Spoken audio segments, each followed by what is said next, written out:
Look at Matthew chapter 25. This verse really should speak volumes to us. Sometimes I just pass over it because I think about it often, but I listened to it again this morning and last night, and I heard somebody reading it, and it really just struck me. And that's Matthew chapter 25, verse 35. Let's start in verse 34. Then shall the king say unto them on his right hand, Come, ye blessed of my Father, inherit the kingdom prepared for you from the foundations of the world.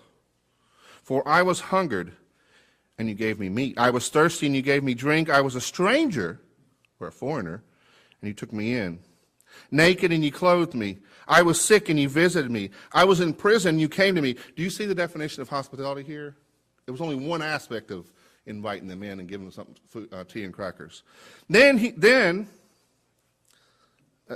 shall the righteous answer and say to him, Lord, when saw we thee a hungered and fed thee, or thirsty and gave thee to drink? When saw we thee a stranger and took thee in, or naked and clothed thee? Or when saw we thee sick or in prison and came unto thee? And the king answered and said to them, Verily I say unto you, inasmuch as you have done it unto the least of these my brethren, you've done it unto me. Now here's to me the thing that grips me. Then he shall say also to them on the left hand, Depart, ye cursed, into everlasting fire, prepared for the devil and his angels. He goes through this same litany. Why? Because you did not feed me when I was hungry. You did not invite me in when I was a stranger. You did not clothe me when I was naked. You did not visit me when I was in prison. And we all know that we don't earn our way to heaven. And yet God lays out some ways that we can measure if we've truly become one of his. We've truly trusted him. We will be people given to hospitality. And that to strangers. I'm not guessing that. The word says it. I was a stranger. I was an alien. I was a foreigner. I was an undocumented immigrant. And you invited me in. Have you ever considered that Jesus was an immigrant? He was a celestial immigrant, was he not?